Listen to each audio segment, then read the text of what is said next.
High command ಹೇಳೋರು ಅಂತ ಹೇಳ್ತಾ ಇರ್ತಾರೆ ಪದೇ ಪದೇ ಹೈಕಮಾಂಡ್. ನಮಗೆಲ್ಲ ಗೊತ್ತಿದ್ದಂಗೆ ನಮ್ಮ ಪಕ್ಷ ಹೈಕಮಾಂಡ್.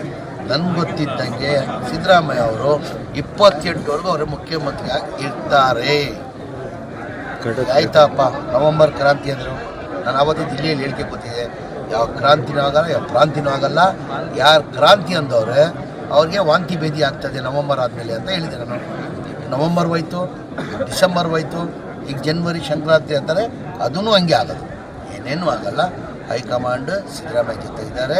ಈಗ ಯಾರೆಲ್ಲ ಸಿದ್ದರಾಮಯ್ಯ ಅವ್ರಿಗೆ ಬದಲಾವಣೆ ಮಾಡಬೇಕಾದ್ರೆ ನೀವು ಮಾಡೋಕ್ಕಾಗಲ್ಲ. ನಮ್ಮ ಹೈಕಮಾಂಡ್ ಪಕ್ಷ, ಕಾಂಗ್ರೆಸ್ ಪಕ್ಷ ಹೈಕಮಾಂಡ್ ಪಕ್ಷ, ಅವ್ರು ಮಾಡಬೇಕಾಗಿರೋದು. ಈಗ ಹೈಕಮಾಂಡ್ ಏನು ತೀರ್ಮಾನ ತಗೊಂಡು ಅದಕ್ಕೆಲ್ಲ ನಾವೆಲ್ಲ ಬದ್ಧ. ಅಂದರೆ ಒಟ್ಟಾಗಿ ನನ್ನ ಅಭಿಪ್ರಾಯ, ಸಿದ್ದರಾಮಯ್ಯ ಅವರೇ 28ವರೆಗೂ ಮುಖ್ಯಮಂತ್ರಿಯಾಗಿ ಇರ್ತಾರೆ. ಪಕ್ಷದ ಇತಿಹಾಸ ತೆಗಿದೆ, BJP ಪಕ್ಷದ ಇತಿಹಾಸ ತೆಗಿದೆ.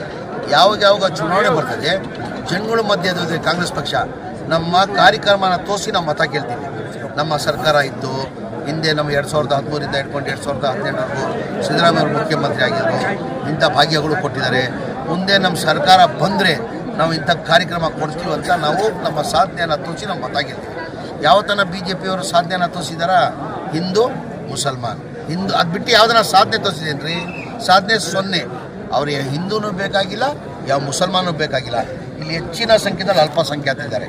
ನಮ್ಮ ಇಸ್ಲಾಂ ಧರ್ಮದಲ್ಲೂ ನಮಗೆ ಜಾತಿ ಭೇದ ಮಾಡಿ ಅಂತ ಎಂದೂ ಹೇಳಿಲ್ಲ. ಅಂದರೆ ಎಲ್ಲರಿಗೂ ಪ್ರೀತಿಯಿಂದ ವಿಶ್ವಾಸದಿಂದ ಮಾಡಬೇಕಂತ.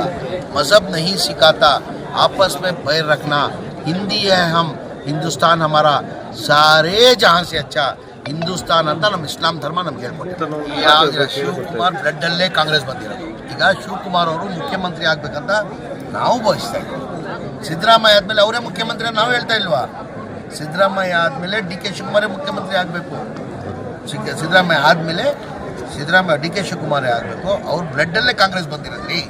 ನಾವೆಲ್ಲ ಬೇರೆ ಪಕ್ಷದಿಂದ ಬಂದಿರೋದು. DK ಶಿವಕುಮಾರ್ ಬ್ಲಡ್ಡಲ್ಲೇ ಕಾಂಗ್ರೆಸ್. ಬ್ಲಡ್ ಬದಲಾವಣೆ ಮಾಡೋಕ್ಕಾಗ್ತದಾ? ಅದು ಸಾಧ್ಯನೇ ಇಲ್ಲ.